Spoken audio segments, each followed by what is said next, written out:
being three really solid players and finding himself in a very favorable matchup here in top 8. Pikachu, one of the early characters that was a super hard thorn in Palutena's side.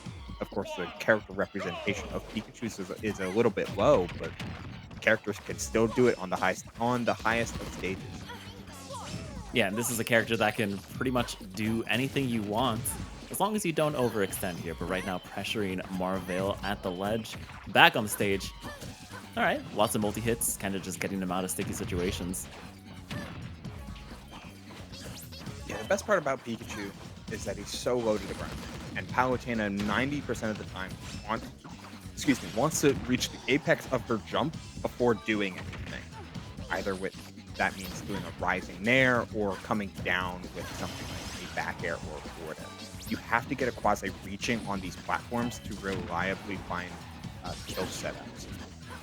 Or force the ledge. That two-frame attempt was certainly close given the option that the angles that Aquaze chose. Hey, It's most really hard to Pikachus will find. just try and quick attack back to the stage, so why not throw it out? It's a giant wall. You're not going to get past it. Very true. The neutral air into the down smash comes down though from Aquaze, taking the first stock of the bracket, and he's looking to pick up even more. Love that raw up air as a faux type of extension. Not able to get anything more than 22%. He's looking real good right now. The spacing is not there though as the back throw closes out the stock. You saw the drift back attempt, but he just did not come far enough. It's a real shame. Aquaze is being like, you know what? I don't care about PR lists. And Marvale is like, maybe you should. Consider the following. I'm proven as an amazing player. You gotta respect all the options, even the generic ones. The jab trap on that teleport was nice though. Aquaze holding steady, throwing out and representing these backers out of shield plenty of times over. Always got to be wary of that frame 4 rising option. Yeah, just like this neutral air into the back air. All right, down tilt, and we get another quick attack back onto the stage. Marvale just keeping that up smash in the back pocket for that last stock. I can feel it. Yeah, that'll be a nice call out, especially with any of these high recoveries from, or approach options even from Aquaze. Like quick attack can be your best friend in terms of getting out of trouble, but also put you right into it thanks to the hurt box shifting that Pikachu does during quick attack. Nice teleport and even better air dodge back to stage from Marvale, and there's never that mind. up smash. You called it out earlier, Swish. Just putting out an up smash, super active, covers the entirety, like just goes straight up and make sure that you cannot recover back onto stage without first going to ledge. But right now, looks like Marvale has to get to ledge himself or just go over the stage. Tries a platform cancel, doesn't really get anything. They're just both in each other's faces, like who's going to strike first?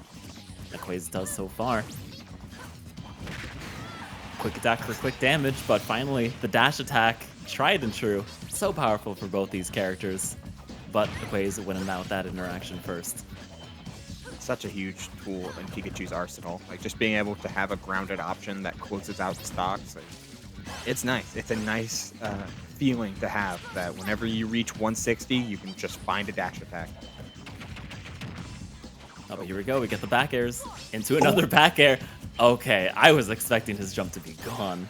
The Palutena can recover from just about anywhere. As long as you have that resource, you can make it back. Oh, Wow, but you're not going to make it back from there. That's just some terrible DI. Okay, I see what he was thinking, I believe, because if you DI out on down throw back air, if you DI out on Palutena's down throw, rather, the back air is not true.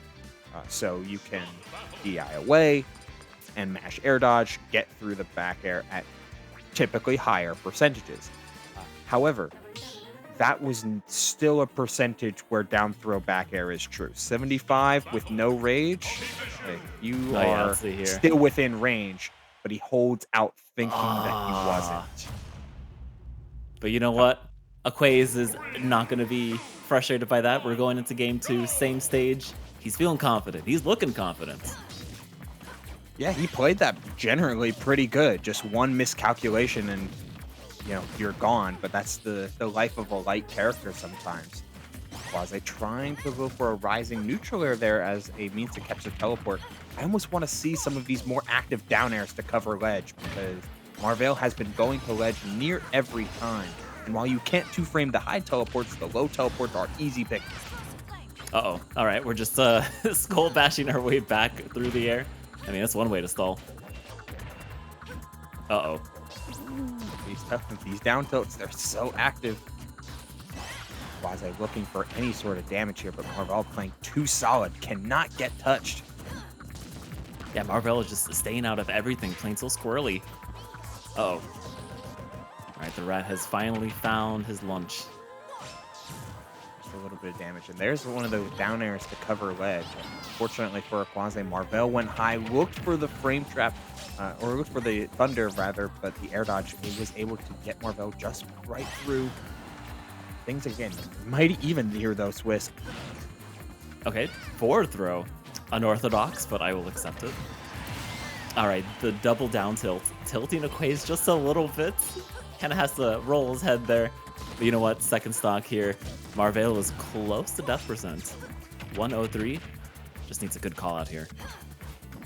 And he was looking for it. That drag down or that fallen neutral air was attempted to find another one of those smash attack conversions. The single zip doesn't get punished. Huge stuff there from Aquaze. See if he's able to turn this into something big. The raw up air. Still no dice. We're in prime dash attack percentages here, Swiss. I just want to see like a raw up smash. I feel like that was it right there. Yeah, instead of taking the throw. Yeah, I agree.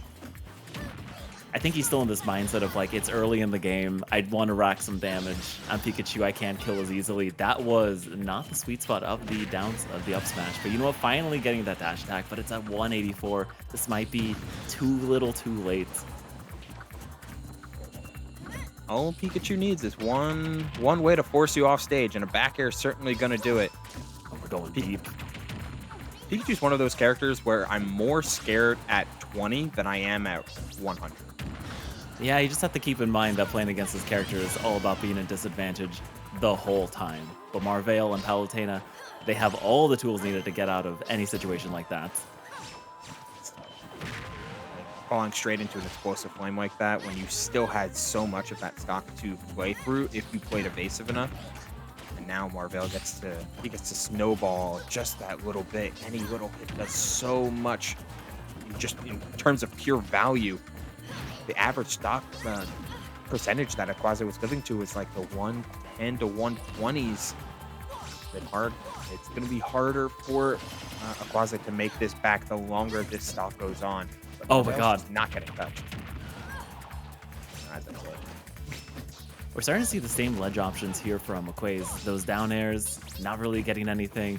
Back to ledge, putting himself in disadvantage, and still not able to get that confirmed into the thunder. All right, down smash. There we go. All right, 71%. It's gonna be hard, but he can rack up this damage like no other. He's reaching a little bit. I like that air dodge. We haven't been seeing a ton. Wow, the up air was huge, but it doesn't close out the stock. And then the zips from Aquaze were perfect, looking for those back air follow-ups. Any edge guard will do it, but the back from Marvell and another up air to reset all of that disadvantage. Oh my god. Oh, I don't even think he made that. All right, down tilt into a back air, and that's GG's. Aquaze ending his great run into top 8 with some very close games here. I feel like you said it right. He was just a few decisions away from getting on the board and probably taking the set. If this was Yeah, a game 3 situation, I think he could have done it. I'm agreeing. I'm in agreement because like we saw the right thought process, just a little bit off on some decisions, a little bit off on some execution, some stocks you would like to have back. Of course, like this DI out was tragic. The explosive flame fall into in stock number 2, missing the zip there was pretty big because it's set up for a down tilt on the neutral getup. Just like little things that you would wish had gone your way just a little bit more, like it's a little bit off in some spacing or some timings. But man, Aquaze played it with the right decisions in mind. Just needs a little bit more practice on some things. Like if he was able to nail any of those up throw thunders, like suddenly the matchup transforms. I think what's going to be transformative for him in case he like runs into another Palutena or even just Marvale in another bracket is how he recovers from being above stage. It was a struggle every time. Skull bashing, air dodging, quick attack. It's like every time he panicked. He's like, I'm supposed to be on the ground. I'm supposed to be giving you these like loops, but once in the air, I'm like, easy pickings. Yeah, there wasn't